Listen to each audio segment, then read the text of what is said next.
I was once a camper myself. But it wasn't anything like this. Jeep Creep. Hey Jeep Creepers, what's happening? Today, what we're going to be building is an ammo can pellet stove. And what this guy is going to do basically is run on pellets. And I'm actually using the design from another YouTuber that I follow by the name of Slim Potato Head. So let's take a look at what I have so far parts wise, and we'll start going through the build. If you don't follow Slim Potato Head, check him out. He inspired me to build this thing, and out of all the people on YouTube that I've seen, is one of the best designs, I think. It's got a lot of features. So let's look at this. So the first thing that you're going to need to buy is an ammo can. Obviously you can see this is for 5.56 ammo or 223. It's basically the same thing. They also call these 50 caliber cans, but they're not just regular 50 caliber cans. They're fat 50 caliber. They're slightly I believe taller and wider than a normal can, which is nice because you're going to want that for just the size. I mean, you could build this smaller if you wanted to, but kind of want to make this as big as possible just so it's got more surface area, because we're going to use this for a cooktop, which I'll go into now. So some of the things that this thing will be used for: number one, it'll be able to have a cooktop surface. So I will have a piece of steel sheet across the top, and you'll be able to fry, use a fry pan or whatever. A smaller one, obviously. But yeah, so that's the first feature that it'll have. The second feature that it'll have is, I got some of this. This is natural mica, okay? This is, if you don't know what it is, it's basically a natural forming plastic-like material. And art supply stores and places like eBay or Amazon, you can get this stuff, and you can get it cut in nice even sheets like this. What this is going to serve as is the window, and I got one of the biggest ones I could find, which I think this one is I don't know, like a 5x6 or something. I can't remember the size of it, but you can see that it's going to be a nice size window, so that's pretty cool.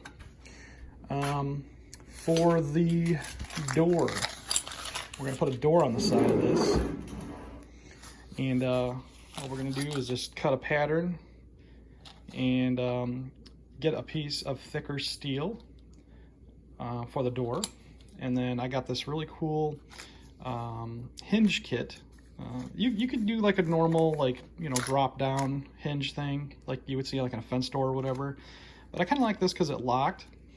And the cool thing about this one is like the pin has an area that is forked out, so it's an adjust-a-lock, right? So this little thing actually slides up and down for your vertical, and then it can be kind of off, and it'll just naturally kind of pop in because you can see the pins kind of wedged. So I really like that design.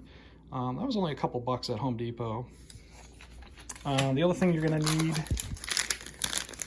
is just a door hinge, and this is going to be for the stove door to open it up.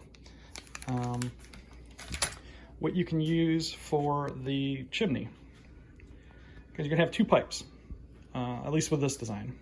You're gonna have obviously one pipe for the chimney, and then you're gonna have another pipe for the feeder or the hopper. So what I got here, this is just regular. I think I got this at O'Reilly's. This is just regular 3-inch adapter pipe, and it's flared out bigger on one side, and it's exactly 3 inches on the other side. So I'm gonna put that right on there like that. I'm gonna have two. I need to cut this section off. I got a long piece just so I had some pipe. But you're gonna have one side for your hopper over here, and then one side for your exhaust. And then the cool thing is when you get ready to hook it up, all you do is just simply pop that in there, and that's it. You're good to go as far as setting up your chimney. And I'll have both sides like that, and to make it a little bit taller once I figure out where it's going to go in my pop-up camper, is what I'm using this for. I'll get some black stove pipe in 3-inch that I believe regular pellet stoves use. Some other things that you're going to need, let me just walk over here and grab it, is for when you create flanges for like this, you're going to need some fiberglass cloth, and that acts as a fireproof flange basically. That's going to go around it. And then for the door and for this top door, you can just take and get yourself some 3/8 what is this called? Imperial 3/8 fireplace rope, I guess, with adhesive. And it's just a kit, gasket kit. And you're going to take and put that around the inside of this. Let me show you. The first step, we'll show this in a minute, but the first step will be removing this rubber gasket and replacing it with that fireproof gasket. And then you're going to use a little bit extra of that, and we're going to use it around the steel door as well for this part, so you can take and feed it. We will also be building a cage, a pellet cage on the inside, and I have just a smaller pipe. This is a 2.5 by 2 1/4 adapter, and that will, as you can see, simply fit in there, and it'll drop down to the right height, automatically filling the pellet cage. I might change this out a little bit, you know, get something closer fitting, but that was kind of the idea for now.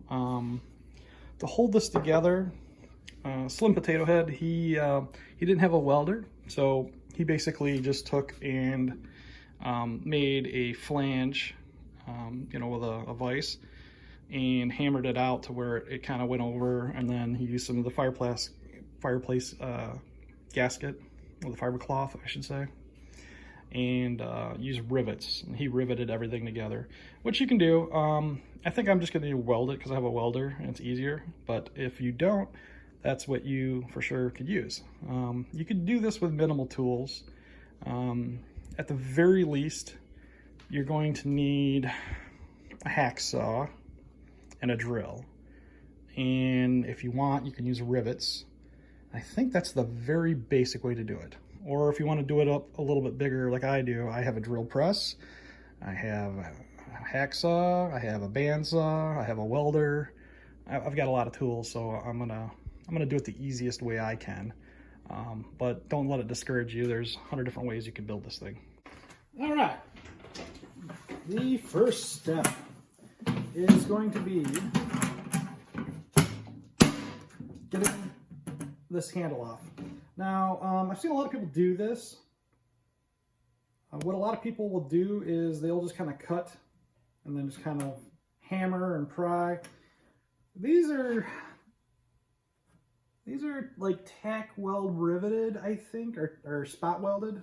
So I'm going to try drilling them, which is what many others will do.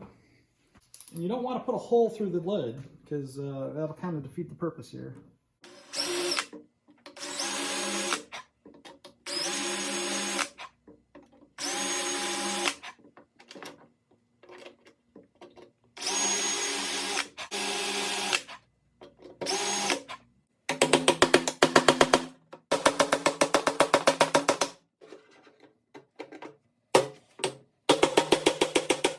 You can see the difference here. So, you know, this is my screw-up side where it started peeling the top, which I'm gonna have to fill.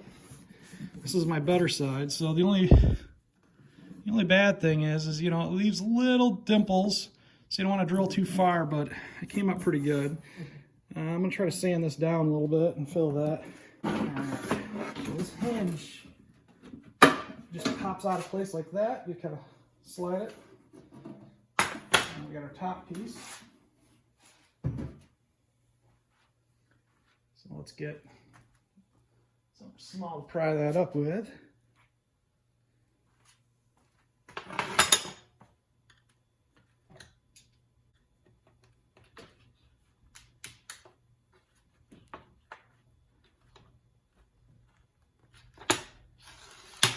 Alright, it just comes out quite simply like that. All right, we're gonna try doing a, we're gonna do a weld repair, filling with a weld. All right, first we're gonna use an angle grinder. Scratch up conductive surfaces.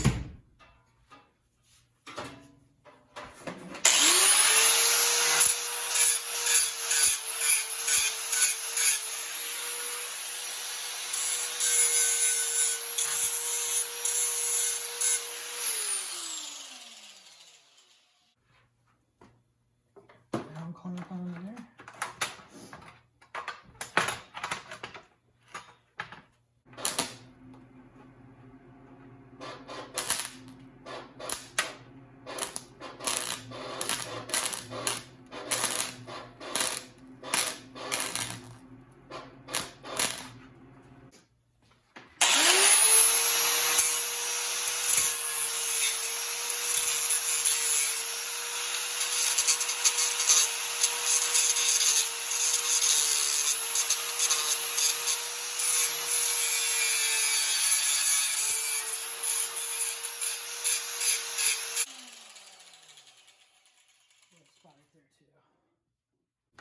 Before you glue it in place, obviously you want to get it in there real good. Make sure you go all the way to the edge, get it down in the cracks real good.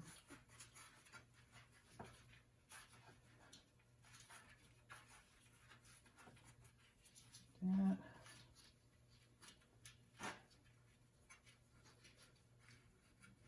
It's better to have a little bit extra than a little bit less. Because the trick is we want this to be smoke proof. We don't want no smoke coming out where the chimney is not.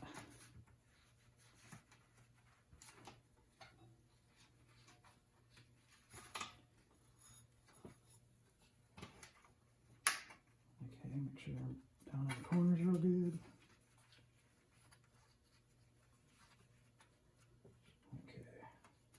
Around all those bends. Okay, let's go to like right about there.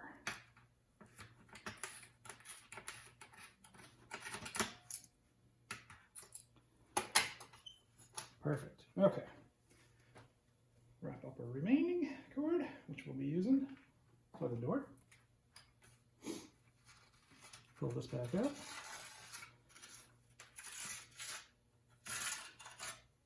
All right.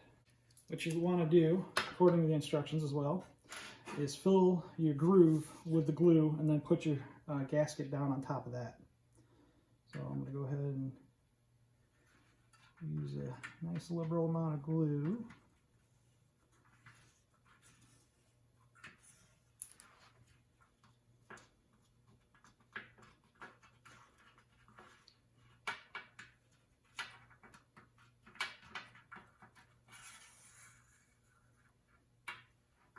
Give you a lot, so go ahead and use a lot.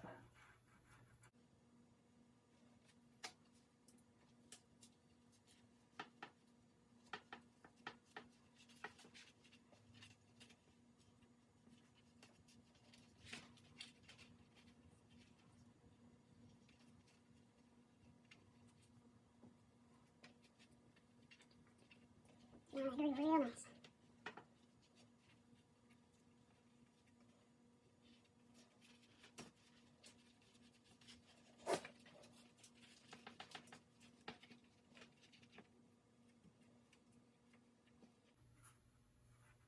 Make sure our ends are touching very well.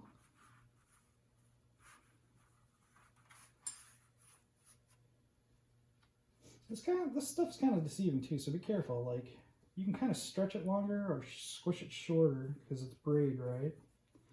So just make sure that you can really good contact with that groove.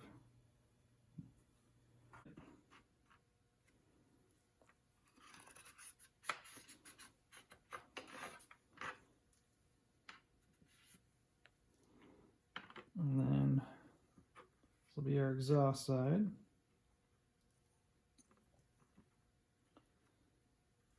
Try to get it close without too close.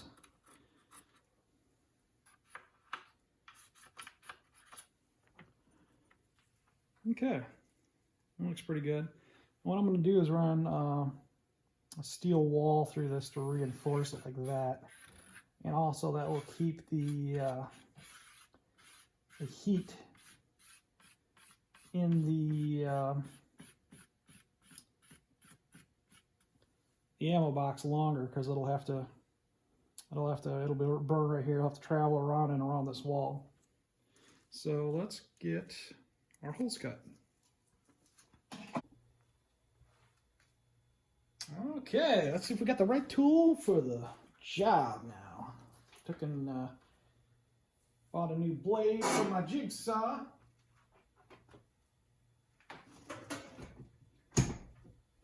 See if we can't jig this guy out.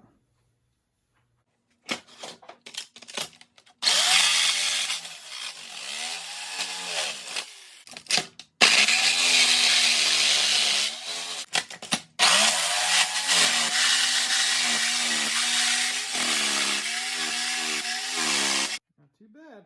I cut pretty good. I think piloting the holes probably helped a little bit, putting it in. Let's see if my pipe fits well.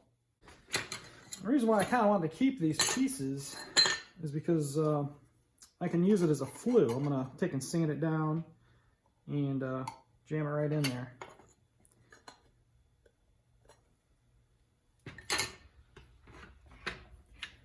Oh yeah, see, that fits pretty good. And then I'm going to probably just weld around the sides here.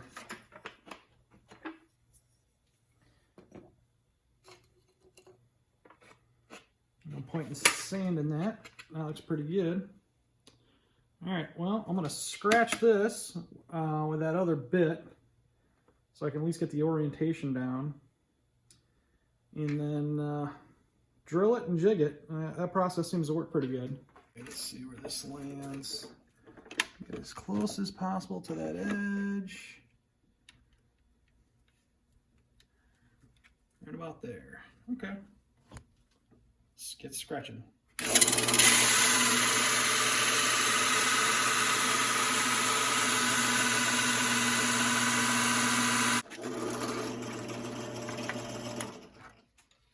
we go. We got a nice scratched circle, which we'll go ahead and drill now.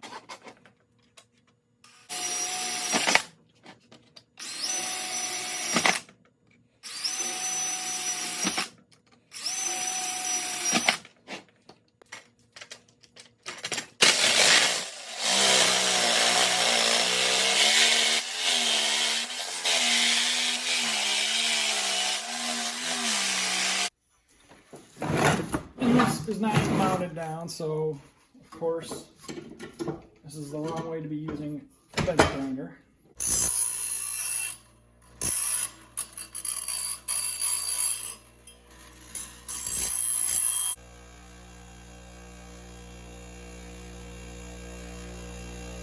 Pretty close.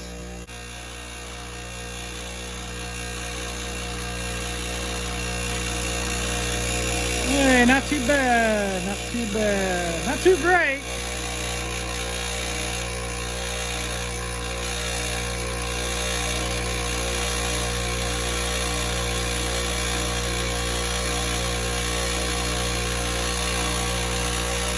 Let's see if we can make the other one a little bit tighter.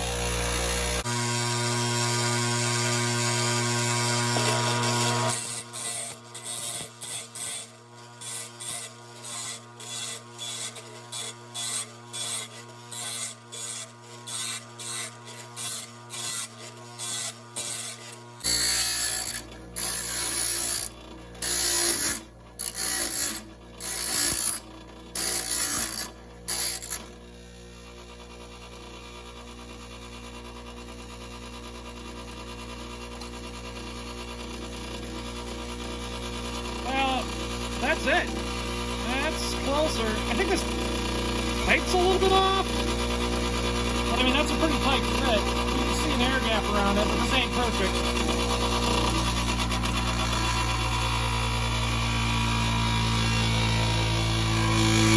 Yeah, this pipe is, I think, a little bit squished.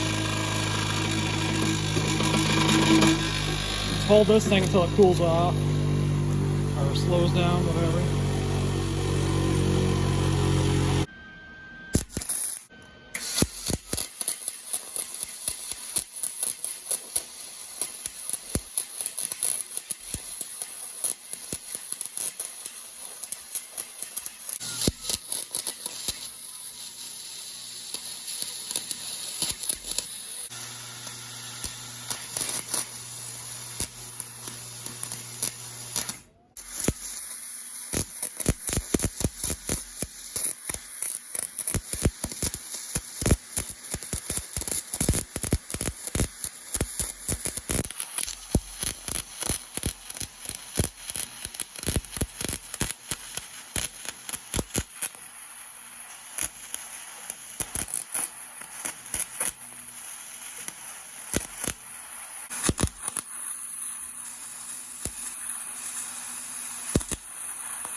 Is that a pretty weld?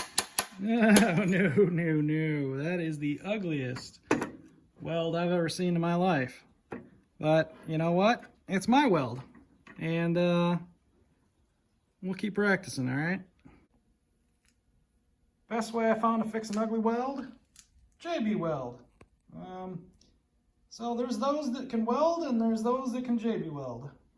This will hold up. This is high heat stuff. I've used this on headers like on my four-wheeler before. And it smells funny when it cooks, but once it's done cooking, it doesn't smell funny anymore, and then it holds. So I just wanted to make sure that that was good and airtight. I didn't want any smoke leaking out.